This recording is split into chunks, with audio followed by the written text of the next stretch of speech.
Desde que surgiu essa história envolvendo o Neymar e o estupro que ele teria cometido contra uma brasileira que viajou para Paris para se encontrar com ele e que alega ter sido forçada a fazer sexo, eu evitei comentar essa história porque estava muito confusa. Você tinha diferentes informações conflitantes que surgiram. Por um lado surgiu a denúncia, depois o Neymar fez um vídeo explicando a situação e mostrando as conversas que ele teve com essa mulher. A alegação do Neymar que ele não tinha feito nada demais, que foi totalmente normal, uma relação entre homem e mulher. E a alegação dessa mulher, da suposta vítima, foi que ela foi agredida e violentada pelo Neymar. E o papo que rolava é que tinha um vídeo que ela teria gravado sem o Neymar saber, apresentando a violência.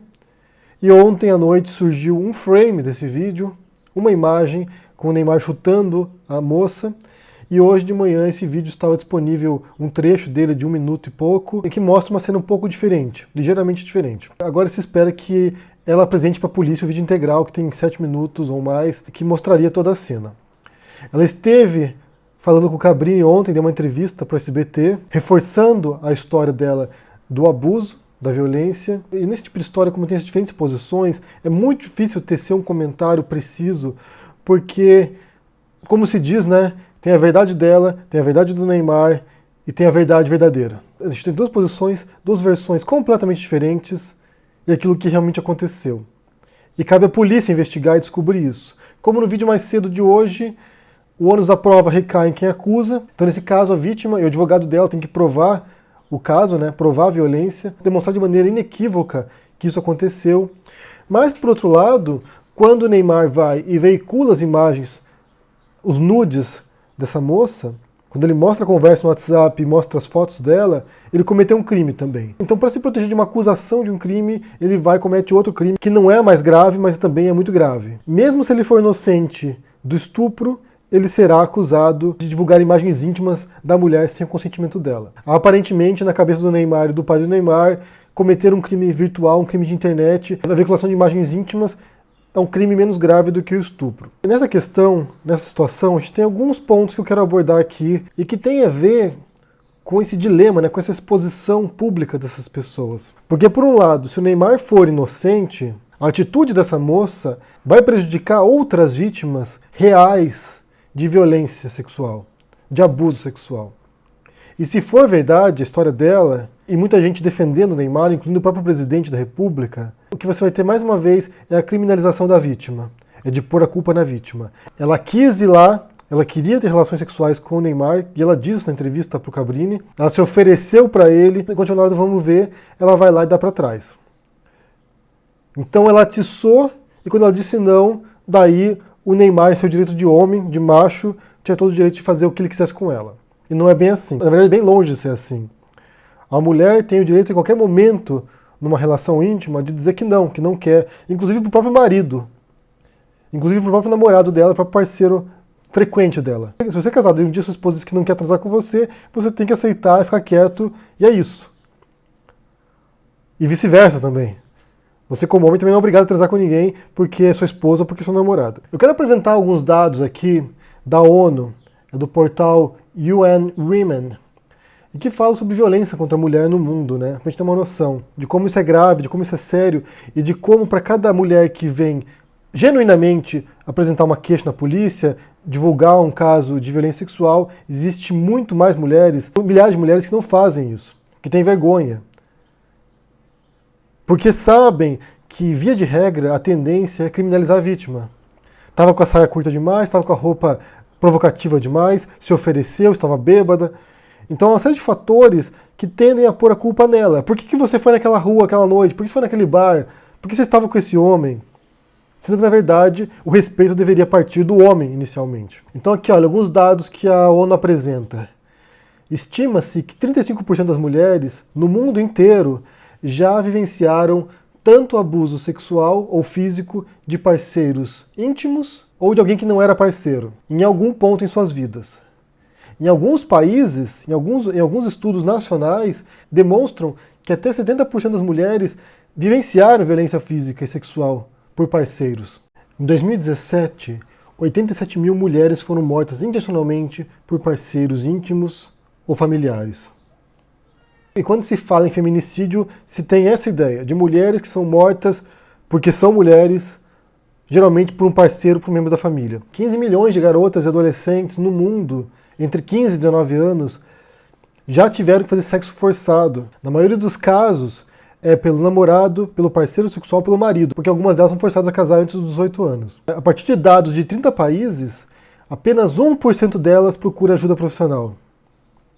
Ou seja, tem muitos casos de abusos ali que jamais serão relatados. Em uma pesquisa feita em 27 universidades norte-americanas, eles relataram que 23% das estudantes universitárias, as mulheres, foram vítimas de violência sexual ou de assédio sexual. E uma pesquisa australiana afirma que 2 a cada 5 mulheres são molestadas em ambiente de trabalho a partir dos 15 anos. E um estudo realizado em 39 países também apresenta que 82% das mulheres parlamentares sofrem algum tipo de abuso psicológico ou físico, piadinhas, insinuações sexuais, assédio, ameaças.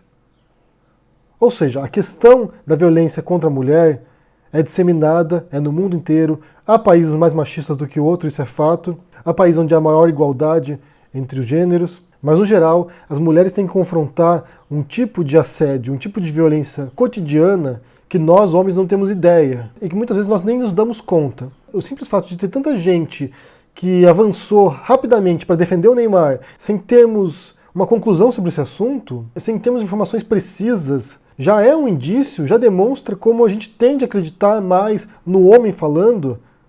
Em algumas culturas, o depoimento da mulher, o testemunho da mulher vale menos do que um homem, tem que ter um homem junto com ela para poder reforçar o testemunho dela.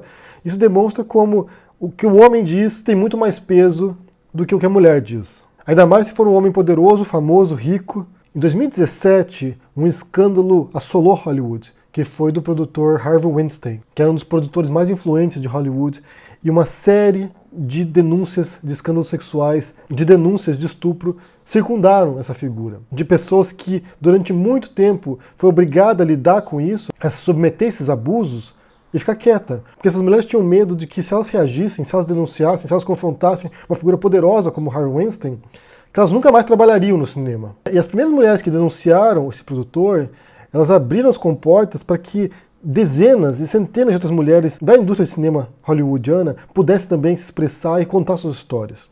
Tanto que surgiu o movimento Me Too de outras mulheres que também sofreram assédios em diferentes modos, diferentes níveis, algumas assédio sexual, de estupro mesmo, outras sendo molestadas no ambiente de trabalho, cantadas. Então a realidade é que é muito difícil para as mulheres confrontarem homens em posição de poder, em posição de influência. E não apenas nesses casos, mas também em casos no qual você tem o seu pai que é autoritário, o pai que molesta, o avô que molesta, um irmão mais velho, ou um namorado, ou um marido, ao qual a mulher, muitas vezes, de acordo com a cultura, tem que ser subserviente, tem que obedecer até abusos mais violentos. Tem uma diretora norueguesa de linhagem iraniana chamada Dia Khan.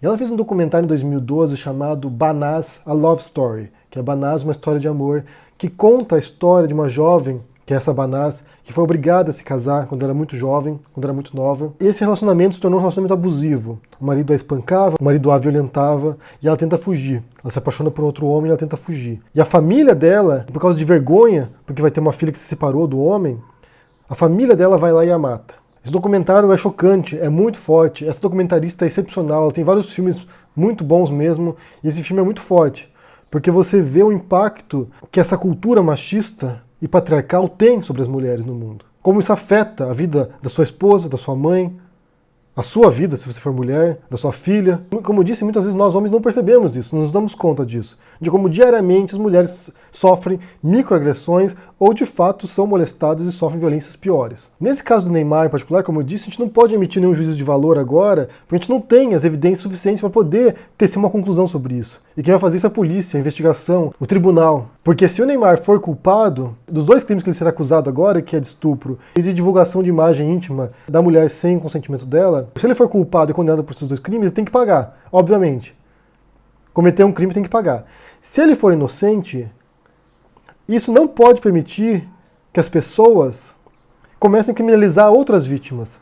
Se ela mentiu, se a Nájila, que é a mulher que está acusando o Neymar, estiver mentindo, não for real a situação, se ela armou isso de fato, isso não pode permitir que nós, enquanto sociedade, enquanto homens e mulheres, comecemos também a criminalizar e desconfiar de qualquer outra mulher que vai denunciar um crime e um abuso.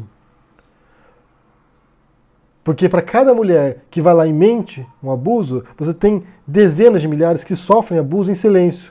E tem medo de publicamente, tem medo de ir na delegacia, tem medo de denunciar isso aí. Ontem no Twitter eu vi um vídeo muito forte, que eu vou deixar aqui no finalzinho para vocês assistirem, porque é muito forte esse vídeo. De uma mulher que está no veterinário e ela entrega um bilhete para os funcionários do veterinário. Nesse bilhete ela pede ajuda, porque ela está sendo vítima do parceiro dela.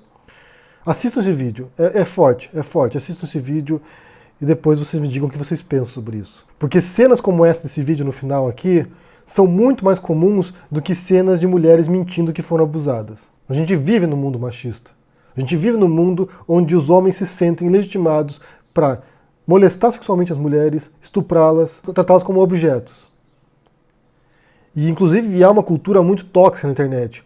Uma subcultura aí, grupos que pensam que são superiores às mulheres, que pensam que elas são objetos sexuais, que não devem respeitá-las, que são todas mercenárias. É preciso um exercício de reeducação mental, de fato, para compreendermos que essa é uma situação global que afeta milhões de mulheres em todo o mundo. E algumas são vítimas fatais, como é nesse documentário da Banaz, que a própria família vai lá e a mata, e esconde o corpo dela depois. Então eu vou pedir para vocês assistirem esse vídeo no final aqui, deixar seu comentário, o que você acha sobre isso. Primeiro sobre essa situação envolvendo o Neymar e a Nájila, o que você pensa sobre isso, sobre esse vídeo que eu vou colocar para vocês, e também procurem o documentário, Banaz, A Love Story, porque é muito bom, é pesado, é forte o documentário, mas vale conferir também para você ver como em muitas partes do mundo, e não apenas no mundo islâmico, não, porque há uma tendência as pessoas jogarem culpa do machismo no Islã. No mundo inteiro, incluindo nos países católicos, nos países evangélicos, nos países cristãos, você vê esse machismo disseminado, nos quais as mulheres são tratadas com violência e com abuso. Me diga o que vocês pensam sobre isso, deixe o joinha, assine o canal, ajude no apoio, e a gente se vê por aí. Abraço e até mais. Tchau.